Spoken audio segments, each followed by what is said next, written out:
what a bridge. Hello there. Today, I have a grand plan. And that grand plan will involve this here red shulker box. And what might it be that I am putting in this red shulker box? Well, the astute of you might already have an idea, but in one of the previous episodes, we built ourselves a sheep shearing station off in yonder distance. And in that episode, I talked a lot about how I want to approach redstone in this world. That, of course, being that rather than watching tutorials and building other people's farms and contraptions and setups, in this world, I want to take the approach of figuring it out myself, while not entirely, because there's only so much you can do without getting some other outside knowledge, but taking the approach of not using tutorials, just taking various bits of knowledge, bits of information, how individual things work, and then piecing them all together so that I can figure out how to get something that works. Now, this does have the side effect of meaning that anything I build is probably super bulky and pretty inefficient.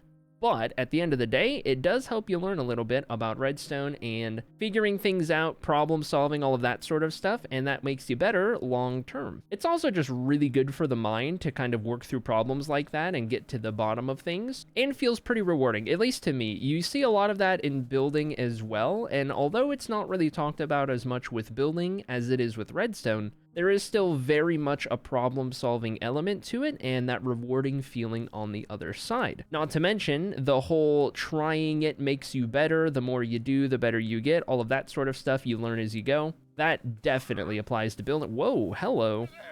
Can't believe we were so rudely interrupted. Anyway, you get the idea. Redstone. All right. So it's time to figure out what redstone materials and contraptions and bits and bobs we might need. We need redstone. Time to get mining. All right, we're back. The mining trip successfully done, and we have a ton of redstone that we can play around with here. Okay, I think I've got everything that you would ever need for one redstone box. Now, we are missing slime blocks. That is something that I need to figure out. I need some more sticky pistons as well, but I still don't have a good source of slime balls, and I'm pretty low on things like honey and wheat, so we'll build those up over time. But overall, this feels like a really good box for items that we might use over the course of really anything that we build involving redstone. That, of course, isn't everything that we would build and contraptions that we do. Some of the builds, some of the different contraptions would require unique things, like how we had to use ice and glass over there for our little item flows. Sometimes we'll need some unique items, but I think overall this should cover the basics and really take care of most of the general need whenever we need to just grab something real quick. This should do the trick, I do believe, and it did take a little bit of caving to get all the redstone that I needed, and it unfortunately was very expensive, but I do think it'll be worth it, especially with how much I have planned to do in this episode alone. So we've got all this talk about redstone, but you're probably wondering what the first thing I have in mind is. Well, great question. We're gonna head on over here to where we have our sheep set up, and a little bit further beyond even still. So as we've previously shown off, we've got our house and our forest over there, and of course that forest is going to divide the fantasy area of the world with the mystery area that will be over in this direction. Mystery area in terms of the theme at the very least. We've of course already built one thing here, the sheep farm, which is going to have a building put up around it at some point in the future, but we're not quite ready to tackle the builds out here yet, but I do need the productivity. We do need the farms. So the next thing I have in mind, make sure a horse, of course, doesn't wander off too far. The next thing I have in mind is a moss farm. I know what you're probably thinking. A moss farm in a world where I said I wasn't going to watch any tutorials and just kind of figure it out?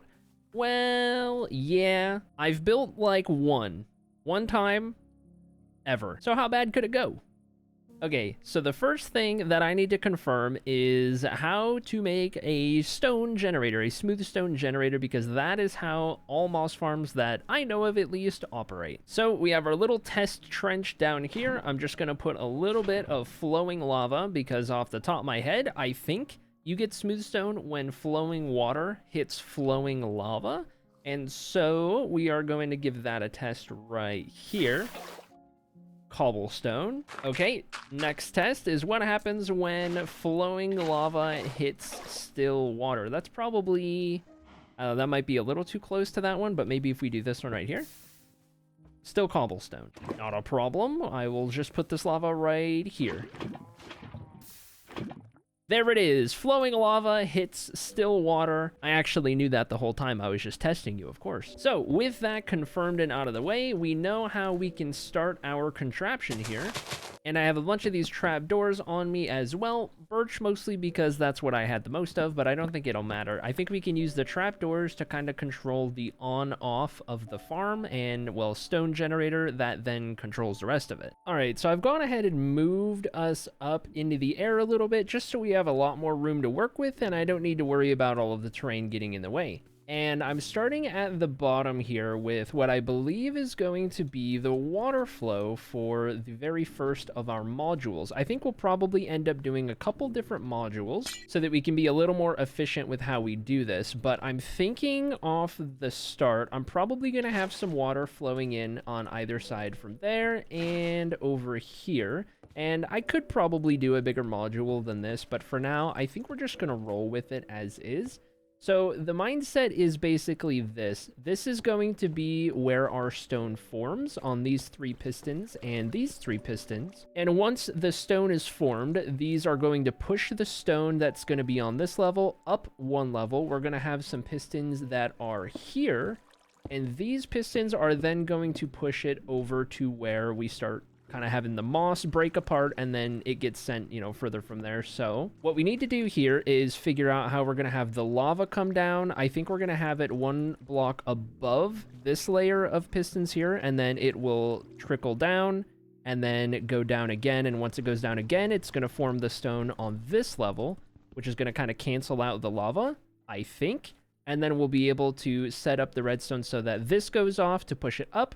Shortly thereafter, this goes off to push it to the side, and then from there, we can kind of figure out some of the other details. All right, so I've gone ahead and set up our redstone right here. I've got the pistons pushed out with the lava flowing over, and that way we could suspend it. Now, down below, I've also hooked up some redstone to go into the side of these pistons down here where the water is flowing to be ready to push it up.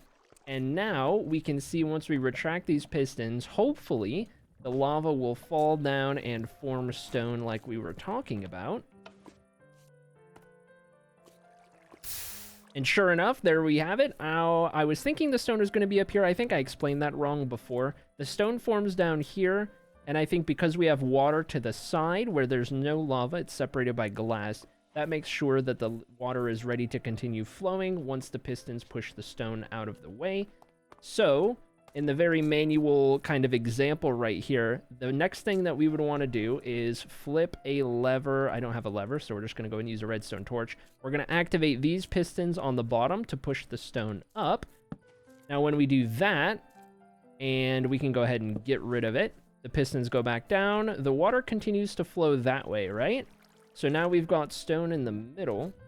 And that suspends the lava up top because there's still another block out. So if we then take the next lever up top, this will do 2 things in theory. It'll push the stone that way, and it will also allow the lava to fall down and form another row of stone as soon as I retract it.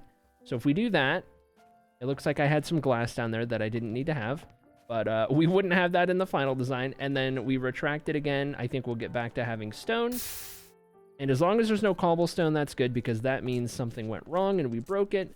But I think we've got it good. So now I can do this cycle a couple times over just to make sure that as it goes, it's going to work appropriately.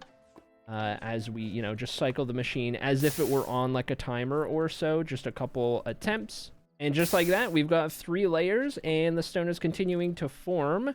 The only thing we need to do now is get this on a timer and sleep. And once we get it onto a timer, that means all of this should run smoothly. Now, obviously, we don't want this to just continue on forever, and we're going to actually have a proper platform right here where we have the moss set up with it getting bone mealed, and then we want something to stop the stone at a certain point. Because how moss farms work, as far as I know, is it's all based on pushing stone when it can't really be pushed any further, and if there's moss in the way, it just breaks the moss apart. That's the premise that we're working with. So we'll build a little platform right here. The middle is going to remain untouched. And that way, when we have the moss in the middle that gets bone mealed, we never have to worry about that disappearing. Obviously, you want one stationary block so that the bone meal never tries to bone meal stone, because then you've broken it. So that'll ensure that it can continue to run long term. So now that we got the first step done, let me go ahead and get a platform built here, and we'll see if we can't get the next step working. Platform set up, and I think we're ready for a couple of different things here. So for one, I went ahead and walled it off with some glass. I think we're going to be using a lot of glass in this build, just as a nice transparent block to be able to see everything I'm doing, especially given this isn't really my strength. Being able to see what goes wrong and when it goes wrong will probably be pretty helpful. Anyways, here's what's going to happen. We have our moss block right here. We're just going to test this manually for now. We're going to have the water flow from up on this shelf right here, and ideally it pushes all of the items over here where I've got a bunch of signs. Now I don't know if it's just the signs or if I do stone on one other end, but one of the combinations, I think, means that the stone won't go any further and it'll just break apart the moss. We're going to test this. I might need to do like furnaces or obsidian or something at the lip of it, because those are immovable blocks. So maybe it'll come to that. I just feel like this is something that I've seen done before in a couple iterations. So we're just going to send it. And of course, what this allows us to do is mirror this exact setup over on this side as well, so that we could have 2 of them right here. And then tile these over again, right? We could have 3 and 4 and 5 and 6, like however many that we want to do for the moss farm right here. Which, by the way, could also potentially act as a bone meal farm for us as well if we want to get really crazy with our item routing. But for now, let's just try and get the functionality down at a baseline. So for starters, give me those trapdoors. We're going to put all of these right here. These are going to be facing this way, in line with the same block that they're in, so that they can be waterlogged but not flowing outward, at least when they're in the up position. So we've got our water here. We're just going to go ahead and water source these up by placing them on every other block. Now we do need to power these, so I'm actually thinking there's a bit of an oversight here. I might replace this glass right here with maybe like some of our wool blocks that we're using for redstone. That way I can send a signal into the block that will then power the next block over, which would be this trapdoor. I think we can do that, and I know glass doesn't carry a redstone signal, so we're going to need to swap these out. Stop typing that comment. I know I just said I would use wool, and there's lava right there. Don't worry, I won't use wool. It's okay. I'm going to use birch wood instead. Okay, so I've got the water in place. We've got our redstone set up. We got a temporary little lever right here to, in theory, be able to undo the trapdoors and let the water flow freely. So if we do that, they're on. And then when we flick it off, trapdoors go down, except for this guy, which isn't powered. But you know what? That's totally fine. We have this gap in the middle. It doesn't seem to affect the water flow at all. And we could probably even get rid of this guy entirely and just throw another piece of glass right there for consistency. If we do that, that'll bring all of the trapdoors back up. That's good. Flip it again. The water goes down. Now, this is something that I'm probably going to want to take a look at. We may want to, for one, extend this platform by 1 block so that the water doesn't flow past it. Maybe 2. I don't think we can get away with 2. I don't know how far pistons can push blocks, but we're going to have to play around with that just a little bit here. So let's flip those trapdoors back up. By the looks of it, we no longer get 1 block of coverage, so I will go ahead and replace this trapdoor right here. And I think even though this trapdoor doesn't flip because it's waterlogged and it connects, does it still reach as far? Nope, I am totally wrong. So I think in this case, up top specifically, we will go ahead and swap this glass out for stone so that we can power this just the same as all the rest of it. And that way we can, at the very least, make sure that all of the water reaches a consistent distance all the way out to the edge. Now to figure out the distance that we want. All right, attempt number 1. I've layered up 2 layers of signs right here, 1 up top for the water flow to stop at a block early, and I've extended the platform that we're on by 1 block as well. So this is what it's looking like right here, a real healthy square shape, and the water does want to reach all the way out to here, but I think with that layer of signs, it should, in theory, stop the water from going any further. Yes, it does. Okay, so all the items could fall down in the middle right here. This prevents the water from going any further. Now we can really get to the juicy part of the test right here, which is to bone meal this moss and see if we have done it effectively. So, manual test for now. Again, we'll automate this later on as we go. But let's say this receives bone meal. It covers pretty much most of this area, which is really nice. Now, the next thing that needs to happen is that we need to generate, or actually, I guess we have some stone generated. So we need to push this from the bottom up. I do have some more levers. So we're going to flick this up. And, oh, we can't do that because those arms are extended. Whoops. I'm going to undo this piston right here. Those are all down and waiting in their normal position. Now we push this up and return those so the water continues to flow. Now we push over, and let me see if I can get a better view of this once I flick this lever right here. We do that and undo it, and we had a couple things break, so we can hear the stone go off once more. Okay, we're gonna run this a couple different times. So back up, water flows, back out, lava flows, okay, back up, water flows, and then over, lava flows, gets us our stone. How are we looking? Obviously, we don't have a collection system. So you can see right here, all of this moss is getting kicked up because it's breaking away all of these pieces of moss, and we haven't gone to where the signs are. So this technique with the signs appears to stop all of the stone from moving too far. We go up again, and over again, and up again, and over again. Trying to keep up with the pace of the lava flow is really kind of what dictates it at the end of the day. Let's say we do all of that, and then we time it to where the water flow comes in. So we do that. It doesn't even need to be much at all. That pushes everything off of the platform, goes back in here. Part of the timing would, of course, be to bone meal this again. So that would get more bone meal. The process would rinse and repeat, and then we have some moss output. So now I think we've done the hard part. There is a little bit more that's going to be tricky. We need to route bone meal into a dispenser that's looking at this block from above so that it can continue to be bone mealed on the timer. And then, of course, we do have the timers to worry about as well, which will surely be really easy and prove not at all difficult for me. So let me work on getting something figured out here. As a matter of fact, here's what we're going to do. I think I'm going to tile this in reverse on this side right here. I'm just going to mirror it so that we have two of them to work with. I need to then figure out a little bit of the timing down here. I think I want to get all of this timing figured out before I worry about the item output, which will also be the bone meal input.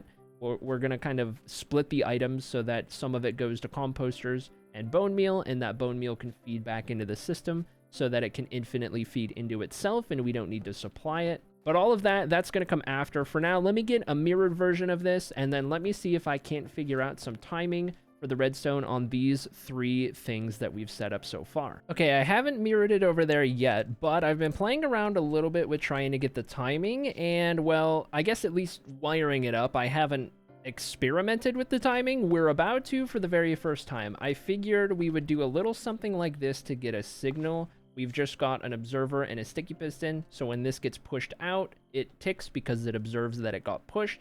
That's going to send a signal both that way to get all of our stuff over there, and then this way to go up to the next floor to get those as well. Now, I might need a little bit of a delay, like here, for example. Maybe I'll put that on 4. Maybe I'll need more than that. We're going to play around with it and see.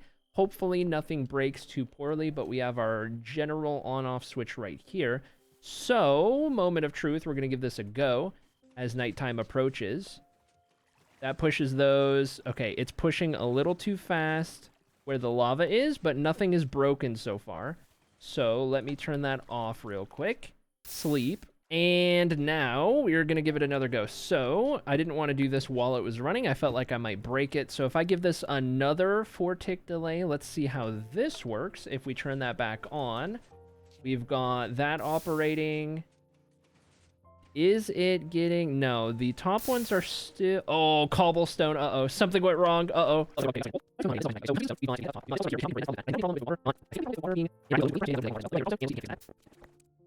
Alright, I've looked around for a little bit, and I want to say that we're probably fine without messing with things like this down here, and even this up here. I think we're overcomplicating it, because I think if we just get everything down here on our timing loop right, it should be good. I just need to rearrange how we're doing all of this, I think. So let me take a look at maybe reconfiguring what we have set up here and try and get something better. All right, it's looking pretty different at this point. I've gone ahead and rearranged most of what we're looking at right here, just centered around the timer more than anything. And then from there, we have it route directly into those bottom pistons, which will push where the water is, push the stone up. And then it eventually makes its way up and around, and then this, of course, is what controls the over, or where the lava is itself. So, I'm not sure if this is going to make too much of a difference, and if it does, how much of a difference, but we're going to give this a go. I don't have any weird timings on any of the other two. It's all pretty consistent as soon as it starts with this bottom one right here. So, I'm going to flick the lever, and we're going to see how this goes when we run the system. We've got lava coming down.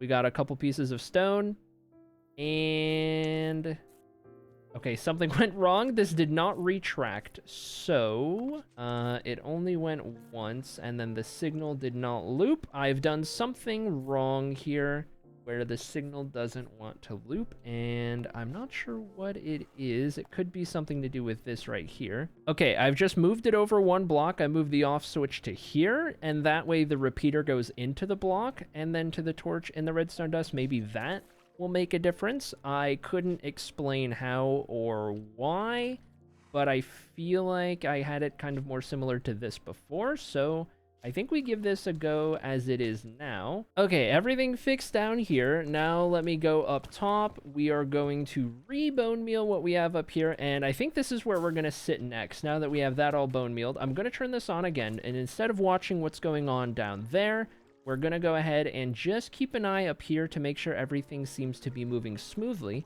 and if anything seems to be broken. Okay, so watching from right here should give us a pretty good angle, I think. I can see both sides moving.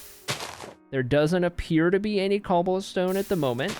We know that the moss is breaking apart. We can go ahead and say that it would bone meal again and let it run its course a little bit more.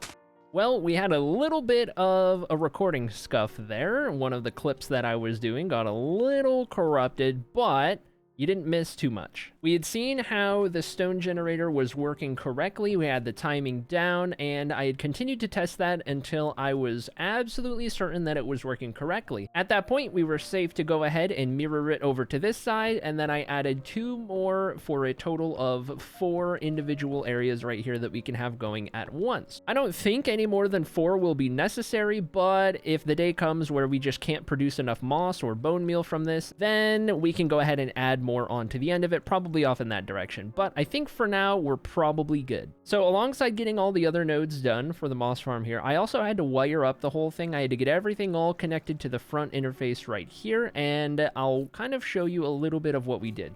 So we have our original timer right here, and that wires all the way down to our master on-off switch. Now that original timer is pretty much how you just saw it a moment ago. I went ahead and just connected the line right here where it starts to power. It'll shoot off in that direction, power everything over there, and then I have this line going this way, and that'll power everything over on that side. Now that is, of course, only going to be the pistons down below and the pistons up here, and the timing of those will be as they need to be, not too fast, not too slow, to allow the stone gen to work without forming any cobblestone or messing anything else up.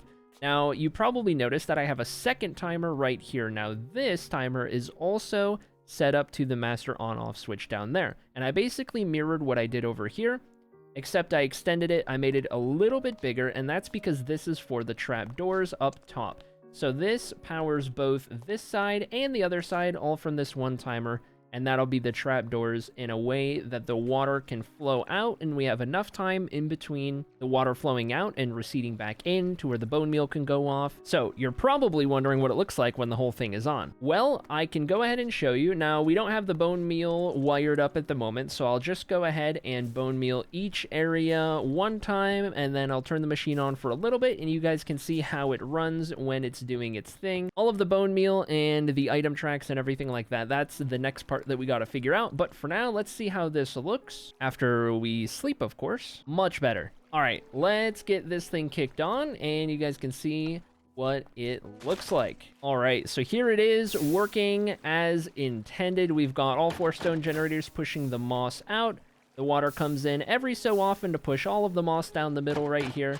And eventually it gets to a point where we've just got the one central line of moss and everything else has been dissipated. All right, machines turned off, and now we can get focusing on the next part of this, which will be a combination of a couple things. All of our moss ends up down here in the center. So we're going to want a water stream that carries all of the items over to this side. More than likely, we'll bring it up.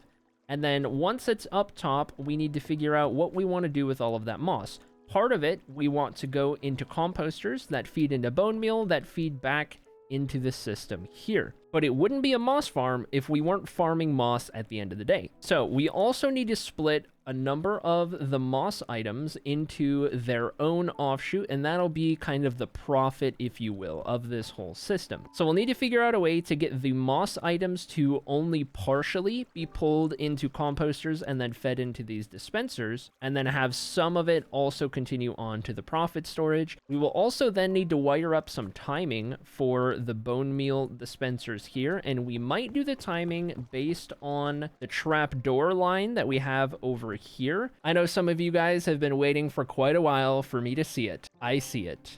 You cannot bone meal from an entire block away with the dispenser looking down. I get it. I finally see it. I'm much further along. I'll get to this in a little bit.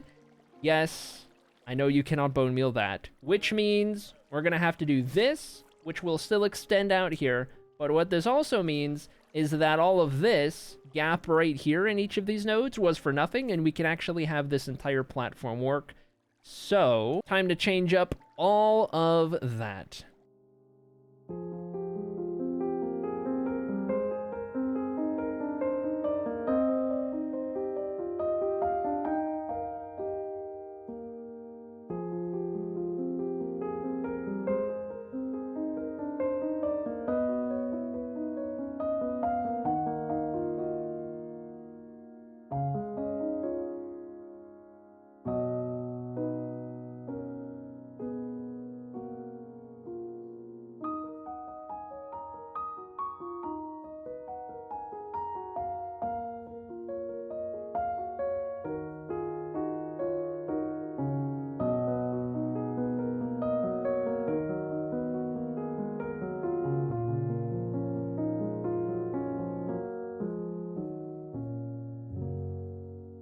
So I've got good news and I've got bad news. The good news is that I've got the whole thing built. Now, yes, for all of you guys who are very redstone inclined, you will be very quick to point out how bulky and probably inefficient all of this is, but this is how I was able to make it work in my head. And at the end of the day, it does do the job. So, of course, where we last left off, you guys saw that all of this was working, right? We got the stone generator, and I don't know why there's cobblestone. Just ignore that. Act like that never happened, and I'm just going to replace that with moss real quick. Anyway, it's totally working 100% of the time without any issues. And after we got that done, the next goal was to get the item flows. So the item flows I got working. They go all the way up there and they swoop around. And this is where it gets a little more interesting. So to feed bone meal back into the system so that it can try and recoup itself, I did some item filters up here, which I've been playing around a little bit with on like what I put in there. Right now, I've got moss blocks in all 4.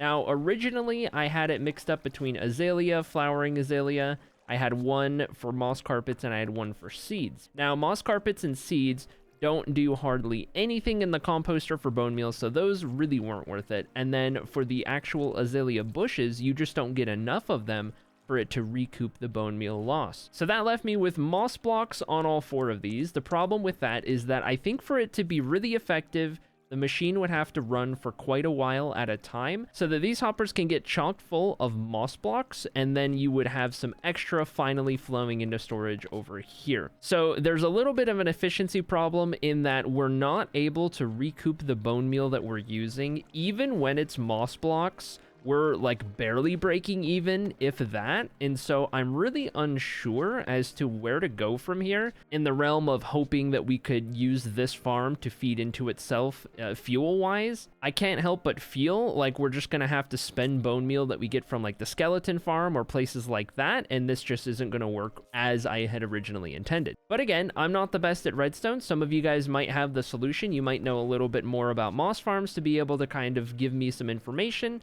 as to what I'm missing, what I'm not thinking of, or how I could make it a little more efficient. Regardless, everything that goes beyond this point, which at this point is everything except moss blocks until they get chocked full enough, will end up down here into a couple item sorters. This would sort out the moss, any profit that we get, and then over here we have 2 hoppers that's going to pick up everything else and turn it into excess bone meal. So the reason I have a cake here is that way items can be pulled into either of these 2 hoppers. The water will push it into the cake, and then if this hopper can't pick it up because there's too many items, it'll go into this hopper right here. I tried like a chest, and that really wasn't working hitbox wise to get anything into that hopper, but a cake seemed to do the trick, and I do remember my good friend Hoof using cakes on hoppers with water streams, so I figured why not. As for the last little bit of this right here, where we've got the item sorters and then the composters, this part I'm happy with. It works fine. It's doing its trick as intended, so no issues there at the very least. And then I think the bulkiest part of this whole ordeal is what I have going on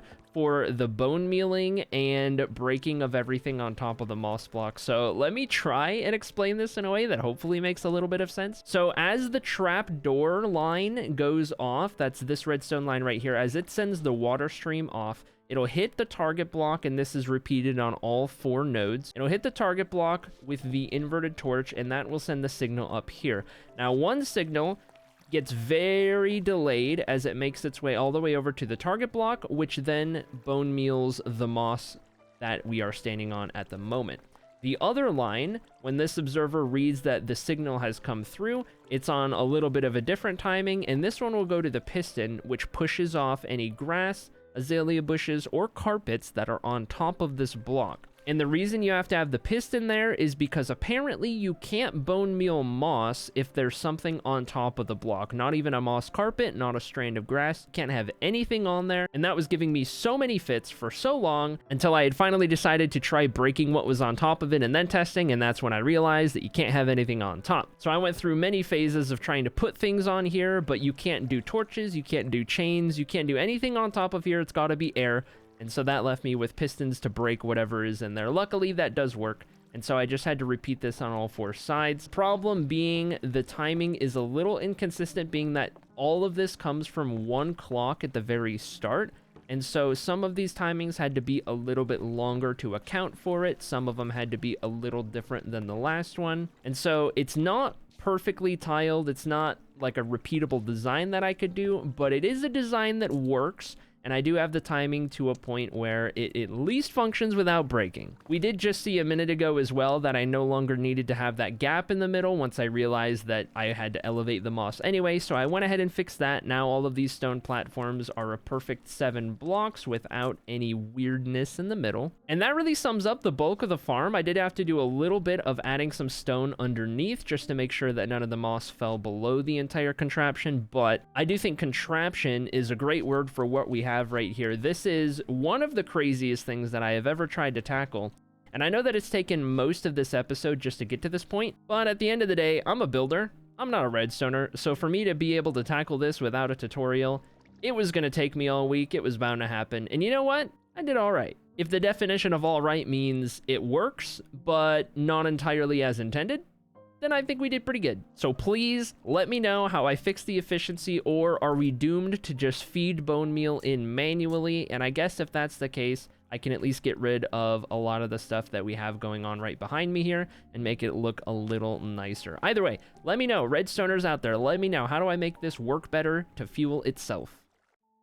Well, moss farm down. at least partially, and I think that's going to cover it for today. Now, we didn't get around to building anything aesthetic or kind of in the line of what we've been focusing on in the episodes up to this point, but a big reason for that is that we really need to hammer home some of these other things like collecting moss and even doing some other smaller things that'll be a little easier, like a setup for mud and glow lichen and all of these other little things, like a spot to make concrete easier and maybe a dedicated area to farm some trees, all of that kind of stuff. As we build those up, it'll be a little easier to focus more on builds and a little less on some of this functionality, but I think it is still valuable at the end of the day to kind of play around with some of this stuff and learn a little bit more about redstone and farm making. Not to mention, I've been working on a really big project, and I'm hoping that I can get it out by next week. We'll see how everything goes, but I've been kind of building up towards that, and I think once you see it, you'll kind of understand why there was a little bit of a slowdown in exactly what we were building and how much we were getting done. As always, I want to say a big shout out to everyone who supports the content over on Patreon. It's thanks to you guys that I can put these episodes out every week and also have time to stream and do all of this full time. So big shout out to you guys, you make it possible. If you're watching this the day of or day after it releases, we'll be live on Twitch this Friday from this world, working on a little bit of the behind the scenes here. So definitely come join us over there. As of the time of recording this, we just did our first creator collab for this series. We worked on some building with Infinite Drift and put together something that'll make its way into this world in a future episode. Excited to get around to that at some point as well.